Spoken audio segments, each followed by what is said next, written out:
Good morning everybody, प्रिय students and दोस्तों। अभी ईरान, इजराइल और अमेरिका के बीच में युद्ध चल रहा है और वह 23 दिन हो चुके हैं। अभी ईरान ने अमेरिका और ब्रिटेन का एक बेस है डियो गार्सिया में, और लगभग ईरान से उसकी दूरी है 4118 किलोमीटर। और वहां उसने एक मिसाइल से लगातार 2 मिसाइल से हमला किया है। और इस हमला के बाद ईरान ने यह बता दिया कि उसके पास मिसाइल जो है वह लंबी दूरी का भी मिसाइल है। और इस डियो गार्सिया पर हमला करके यह साबित कर दिया कि ईरान जो है अब यह खाड़ी युद्ध में अमेरिका का जो ठिकाना है उसको तो हटाएगा ही, इसके अलावा अन्य क्षेत्रों में जो अमेरिका का वर्चस्व है, इजराइल का वर्चस्व है, उस पर वह आक्रमण करना प्रारंभ और भी तीव्र गति से कर दिया है। और ऐसा लगता है क्या कि यह युद्ध जो है अभी समाप्त होने वाला नहीं है। और डियो गार्सिया जब आप पढ़ेंगे तो यह आईएएस के एग्जाम में डियो गार्सिया का बहुत इंपॉर्टेंट है, जो ये पूछ चुका है एग्जाम में पहले भी। यह डियो गार्सिया जो है हिंद महासागर में है, और इसे पुर्तगाल के यात्रियों ने सबसे पहले 1512 ईस्वी में इसकी खोज किया गया था। और आगे चल करके फिर इस पर जो डियो गार्सिया है, इस पर आगे चल करके फ्रांस ने आपको है वहां परिमाणों को बसाने के रूप में कार्य किया था, जो अफ्रीका से, एशिया से, बहुत सारे देशों से ले जा करके उस क्षेत्र में आपको गन्ना की खेती प्रारंभ करवाया था।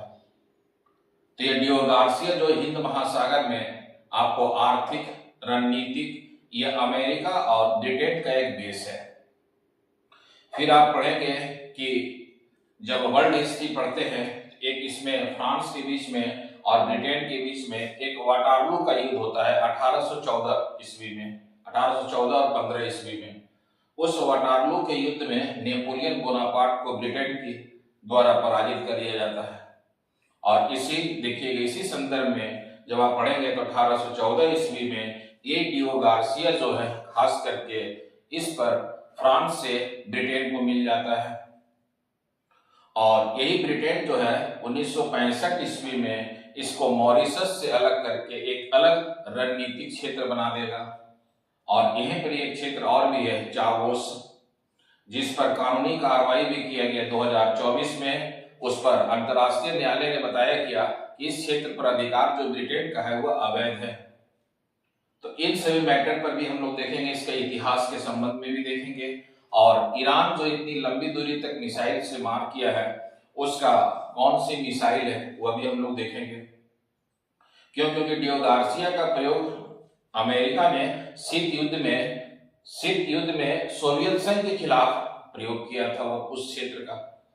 और यह हिंद महासागर में स्थित है, मॉरिशस के नियर अबाउट। और आप ये समझ लीजिए कि बहुत ही इंपॉर्टेंट क्षेत्र है डियो गार्सिया। और ये डियो गार्सिया का क्षेत्र से ही उसने शीत युद्ध में सोवियत संघ को पराजित भी किया था। फिर इसी युद्ध आपको डियो गार्सिया का प्रयोग करके अमेरिका ने खाड़ी युद्ध प्रथम, खाड़ी युद्ध दूसरे युद्ध में यहां से मिसाइल से हमला किया था इराक पर।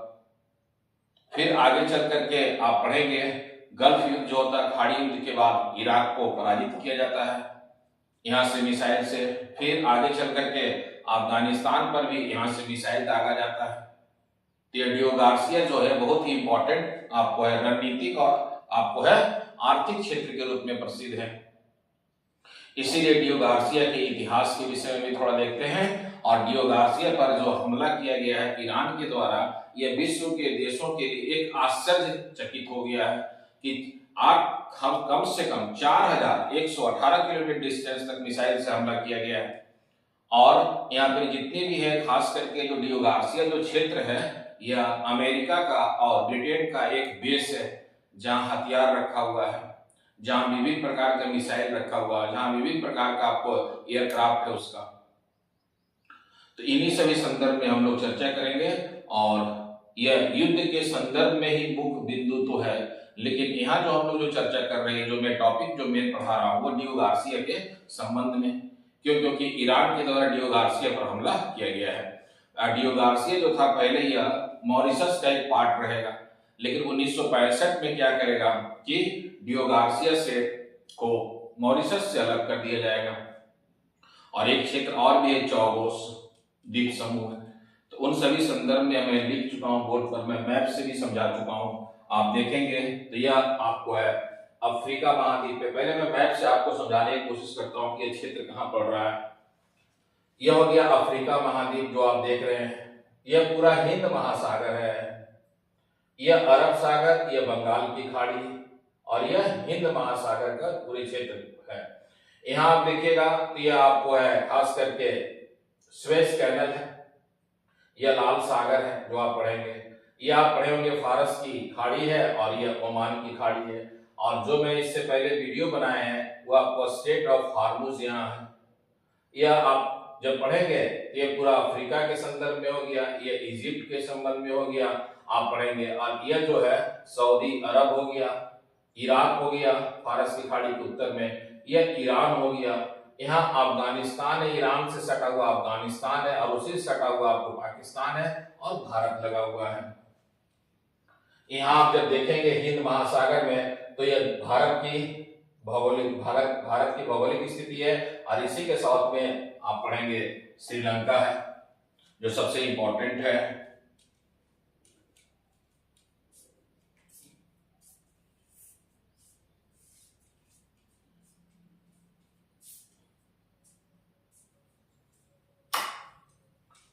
तो यह आपका जो भौगोलिक क्षेत्र है आप देख लीजिए।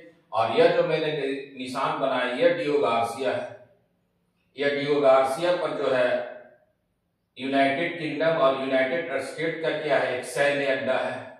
और यहां से ही इसने शीत युद्ध में सोवियत संघ के खिलाफ अपने हथियारों का प्रयोग किया था। इसके अलावा हिंद महासागर से इसने खाड़ी युद्ध का प्रयोग किया, फर्स्ट इराक के साथ, अफगानिस्तान के साथ, सीरिया के साथ, लीबिया के साथ। इसीलिए डियो गार्सिया बहुत ही रणनीतिक क्षेत्र में स्थित है। तो यह आपका है बहुत ही इंपॉर्टेंट है जो इससे जुड़ा हुआ है। डियो गार्सिया जो है इसकी खोज किसके द्वारा किया गया है तो पुर्तगाल के एक यात्री थे उसके द्वारा खोज किया गया है, कब 1512 में। मैं इसके विषय में थोड़ा डिटेल डियो गार्सिया का प्रमुख इतिहास क्या है इसके विषय में डिटेल लिखे हैं, थोड़ा पढ़ते हैं और उसका जो जो मुख्य पॉइंट है उसको मैं बताते हुए चलूंगा, है ना। यह हिंद महासागर में स्थित एक प्रमुख ब्रिटिश और अमेरिका रणनीतिक सैन्य ठिकाना है।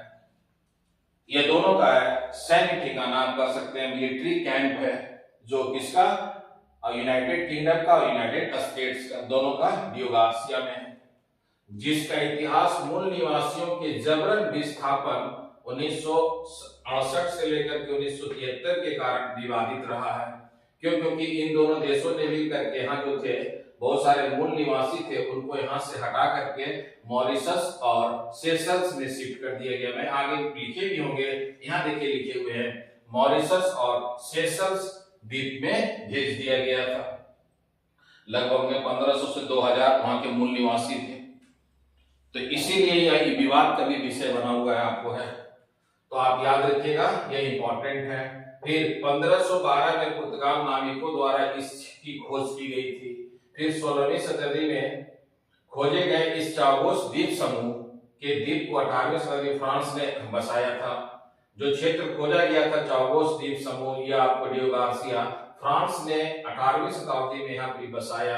यहाँ क्या किया, अफ्रीका से एशिया से बहुत सारा लोगों को यहाँ लाया, लाने के बाद यहाँ गन्ना की खेती वगैरह किया जाता था फ्रांस का। लेकिन आपको फ्रांस ने बाद में यह ब्रिटेन को सौंप देगा। अभी मैंने बताया कि 1814 या 15 में देखिएगा एक वाटरलू का युद्ध हुआ है जिसमें ब्रिटेन ने फ्रांस को पराजित किया है और इस समय फ्रांस का शासक जो था वह नेपोलियन था। तब यहाँ देखिएगा 1814 ईस्वी नेपोलियन युद्धों के बाद फ्रांस में से ब्रिटेन को सौंप दिया गया और मॉरिशस का हिस्सा बन गया। यह आपको जब सौंप दिया गया इन दोनों द्वीपों को तो मॉरिशस का फिर क्या हुआ, एक भाग बन गया। फिर 1965 ईस्वी में ब्रिटेन ने इसे मॉरिशस से अलग कर ब्रिटिश हिंद महासागर क्षेत्र। अब 1965 में फिर क्या किया ब्रिटेन ने, 1965 ईस्वी में ब्रिटेन ने इसे मॉरिशस से अलग कर ब्रिटिश हिंद महासागर क्षेत्र BIOT बनाया और 1968 से 73 के बीच में यूएसए के सैन्य ठिकाना देने के लिए सभी मूल निवासियों को जबरन मॉरिशस और सेशल्स भेज दिया गया। तो यह डियो गार्सिया चागोस जो द्वीप है उसका यह इतिहास है। खोज किसके द्वारा किया गया? पुर्तगाल नाविकों के द्वारा किया गया। कब? 1512 में। बसाया किसने? वहां पर नागरिकों को बसाया गया फ्रांस के द्वारा। लेकिन वाटरलू के युद्ध में नेपोलियन बोनापार्ट के पराजित होने के बाद यह द्वीप किसको दे दिया गया? ब्रिटेन को। और इसमें शामिल कर दिया गया मॉरिशस के अंतर्गत। मॉरिशस आज भी बहुत इंपॉर्टेंट आपको है, रणनीतिक क्षेत्र में स्थित है। और मॉरिशस में जो है खास करके 70 से 80% भारतीय मूल के निवासी रहते हैं, इसीलिए इंपॉर्टेंट आपका है मॉरिशस से जुड़ा हुआ डियो गार्सिया और चागोस है। अच्छा, इसका सामरिक महत्व क्या है डियो गार्सिया का? तो आप याद रखिएगा शीत युद्ध के दौरान महत्वपूर्ण बना था। क्यों? क्योंकि शीत युद्ध के दौरान इस क्षेत्र से अमेरिका जो है सोवियत संघ के विभिन्न क्षेत्रों पर हमला किया गया है, जो ये सबसे महत्वपूर्ण क्षेत्र बना हुआ था।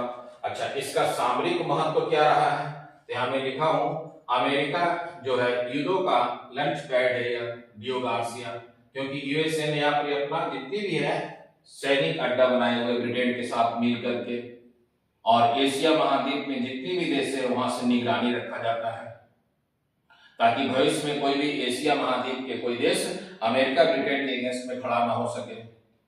आज जो ईरान के साथ युद्ध है यहाँ इंपॉर्टेंट है डियो गार्सिया, और ईरान ने जानबूझ करके डियो गार्सिया पर हमला करके एक वर्ल्ड को चेतावनी दिया है। और ये ईरान का क्या है मंशा था, डियो गार्सिया पर हमला करके सैन्य ठिकाने को, ताकि वह विश्व के जितने भी देश हैं उसके तरफ आपको है इस घटना को देखें। तो यह क्या है? ईरान का एक मतलब समझी या सोची समझी रणनीति था। तो यह आपका बहुत ही इंपॉर्टेंट है, आप याद रखिएगा डियो गार्सिया। अब डियो गार्सिया का प्रयोग अमेरिका ने किस युद्ध में किया है? तो आपको पता है Gulf War first and second. Gulf War जो होता है खाड़ी जो युद्ध होता है, एक तो 1990 में, और जब 1990 में होगा तो उस समय अमेरिका का राष्ट्रपति जो होंगे वह सीनियर जॉर्ज बुश थे, और वह रिपब्लिकन पार्टी से संबंधित थे।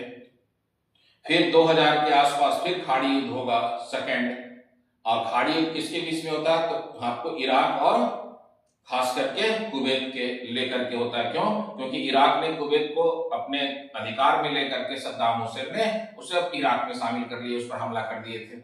तब अमेरिका ने इराक को पर हमला किया। तो खाड़ी युद्ध जब फर्स्ट और सेकंड में याद रखिएगा अमेरिका में जो था वह रिपब्लिकन पार्टी की सरकार थी। क्यों? क्योंकि सीनियर जॉर्ज बुश 1990 में थे, और 2000 में जो राष्ट्रपति बनेंगे अमेरिका का वो जूनियर जॉर्ज बुश होंगे, वो भी रिपब्लिकन पार्टी से थे। एक बार आईएएस में यह भी क्वेश्चन पूछा गया है कि पिता के बाद पुत्र का राष्ट्रपति बनना अमेरिका के इतिहास में कितने हैं ऐसा उदाहरण है? तो 3 ही ऐसा उदाहरण मिलता है। तो आप इसमें याद रखिएगा खाड़ी युद्ध, गल्फ युद्ध या खाड़ी युद्ध कहा जाता है, फर्स्ट एंड सेकेंड। इराक वही आपको है, इराक पर हमला, इराक का उस समय कौन शासक है? सद्दाम हुसैन है। अफगानिस्तान वार होगा, उस समय अफगानिस्तान वार में क्या है कि उस समय भी रिपब्लिकन पार्टी की सरकार है और जूनियर जॉर्ज बुश है। फिर अफगानिस्तान के साथ युद्ध होगा। अभी देखिएगा हाल में जो है खास करके वहां खास करके कुछ समुदाय थे, उन समुदायों के खिलाफ में डोनाल्ड ट्रंप ने प्रयोग भी किए हैं, सीरिया पर हमला किए, लीबिया पर हमला किए, अब ईरान पर हमला करने की योजना बनाया जा रहा है। कहां से? डियो गार्सिया से। तो इसीलिए इसका इंपॉर्टेंट है जो इससे जुड़ा हुआ है। अच्छा, अमेरिका जो लगातार कोशिश कर रहा है कि ईरान का एक क्षेत्र है खर्ग, इस पर मैंने खर्ग आइसलैंड, इस पर मैं अलग से एक वीडियो बनाए हैं खर्ग आइसलैंड, जो आपको ईरान में जो है लगभग में या फारस की खाड़ी में है, और 90% जो तेल निकलता है ईरान का इसी खर्ग आइसलैंड से निकलता है। और अमेरिका चाहता क्या है कि खर्ग जो आइसलैंड है खनिज संपदा को उसे अपने अधिकार में कर लें, और इसी के कारण वह विवाद चल रहा है। तो खर्ग आइसलैंड अधिकार चाहता है। अच्छा, ईरान ने अमेरिका के खिलाफ में जो डियो गार्सिया में हमला किया वह किस मिसाइल से हमला किया है? तो IRBM है। इस IRBM का जो रेंज है वह 3000 से लेकर के 5500 किलोमीटर के बीच का रेंज है। और IRBM का पूरा नाम क्या हो गया? Intermediate range ballistic missile.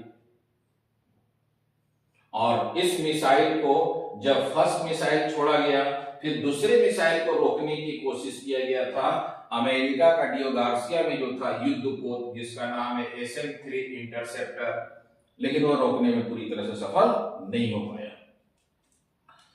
तो यह इराक का डियो गार्सिया पर हमला करने का मतलब ही है कि यह युद्ध जो है उस क्षेत्र से, खाड़ी क्षेत्र से निकलकर अब अन्य क्षेत्रों की ओर फैल रहा है। और अन्य क्षेत्रों की ओर फैलने का मतलब है कि अभी यह युद्ध समाप्त होने वाला नहीं है। क्यों? क्योंकि यह युद्ध समाप्त होगा तभी जब वो सभी लोग मिल बैठ करके शांति वार्ता करेंगे। फिनलैंड के राष्ट्रपति ने शांति वार्ता के लिए इन देशों के बीच में सुझाव भी दिए। अभी कल का स्टेटमेंट आया, जब डियो गार्सिया पर हमला हुआ तो अमेरिकी राष्ट्रपति डोनाल्ड ट्रंप ने नाटो से सपोर्ट मांगा, लेकिन नाटो के बहुत सारे देशों ने, ये अमेरिका के और ईरान और इजराइल के युद्ध में नाटो के बहुत सारे देश समर्थन नहीं करना चाहते हैं। अभी तक ब्रिटेन से समर्थन मांगा जा रहा था, लेकिन ब्रिटेन के जो प्राइम मिनिस्टर हैं कीर स्टारमर, जो लेबर पार्टी से संबंधित थे, वो भी समर्थन देने से मना कर रहे थे। लेकिन अब जो है ईरान ने डियो गार्सिया पर हमला कर दिया है, तो अब वहां के प्राइम मिनिस्टर जो हैं ब्रिटेन के कीर स्टारमर, वह ब्रिटेन जो है अमेरिका का समर्थन करने के लिए अब तैयार हुआ है। तो यह है डियो गार्सिया के संबंध में जानना। और ईरान के द्वारा जो डियो गार्सिया पर हमला किया गया हिंद महासागर में, यह बहुत ही महत्वपूर्ण प्लेस है, रणनीतिक भी है, आर्थिक रूप से भी इंपॉर्टेंट है। ये डियो गार्सिया से पूरे हिंद महासागर में अमेरिका अपना निगरानी रखता है और इस पर हमला करना एक प्रकार का पूरे विश्व में इस बातों का प्रचार हो जाएगा। और ये ईरान के द्वारा किया गया है इसी रणनीति के तहत। तो यह है, आप याद रखेंगे जो सबसे इंपॉर्टेंट है कि एक तो मिसाइल आप याद रखेंगे, IRBM है, इसका रेंज याद रखेंगे आप, 3000 से लेकर के 5500 किलोमीटर के बीच में है। और अमेरिका का एक युद्धपोत इसे रोकने की कोशिश किया है, SM-3 इंटरसेप्टर, लेकिन वह रुका नहीं है। अब डियो गार्सिया को लेकर के थोड़ा सा कुछ विवाद भी है अंतर्राष्ट्रीय न्यायालय में, उस विवाद को थोड़ा सा हम लोग देखते हैं। यहाँ मैं अलग एक शीर्षक बना के बताए हैं, कानूनी विवाद और वर्तमान स्थिति क्या है। 2019 में अंतर्राष्ट्रीय न्यायालय ने ब्रिटेन के कब्जे को अवैध बताया है। 2024 में ब्रिटेन ने चागोस द्वीप समूह की संप्रभुता मॉरिशस को सौंपने पर सहमति व्यक्त की है 2024 में ब्रिटेन ने, किंतु डियो गार्सिया पर 99 वर्षों तक यूएसए का अधिकार बताया है। इसका अर्थ यह हुआ कि ब्रिटेन और अमेरिका दोनों जो है वहां पर अपना सैन्य अड्डा बनाए रखना चाहते हैं। वो अंतर्राष्ट्रीय न्यायालय इसे अवैध कब्जा बता रहा है, उसको अनदेखी करते हुए। क्यों? क्योंकि अभी तक तो देखा यही जा रहा है कि यूएनओ का जितने भी चार्टर है या यूएनओ का जितने भी आपको है संधि है, उन सभी संधियों का अतिक्रमण करते हुए अमेरिका विभिन्न देशों पर हमला कर रहा है। तो अंतर्राष्ट्रीय संधि का तो अतिक्रमण ऑलरेडी हो रहा है। तो यह डियो गार्सिया के संबंध में है जो सबसे इंपॉर्टेंट है। आपके एग्जाम के पॉइंट से भी याद रखें, और थोड़ा सा आप ज्योग्राफी का जब भी आप देखें, मैप वगैरह देखेंगे, तो आप डियो गार्सिया के संदर्भ में, इसी के पास मॉरिशस है, चैगोस है, सेशल्स है। ये बहुत बार एग्जाम में पहले यूपीएससी में पूछा भी जाता था, ज्योग्राफी में भी और जीएस के पार्ट में भी ये क्वेश्चन आता था। तो इसीलिए डियो गार्सिया के संबंध में मैंने बता दिया। क्यों? क्योंकि ईरान ने भी हाल में हमला किया है, इसलिए यह न्यूज में बना है। और कोई भी आप एग्जाम देने जाएंगे तो हो सकता है ये क्वेश्चन रिपीट कर दे, डियो गार्सिया किस महासागर में है, ये किसके नियर अबाउट है, तो ये आपको जानना इंपॉर्टेंट है। ऑल द बेस्ट, जय हिंद, जय भारत। अगर आप सीरियस हैं यूपीएससी और कॉम्पिटिटिव एग्जाम्स के लिए तो चैनल को अभी लाइक करें, शेयर करें और सब्सक्राइब जरूर करें।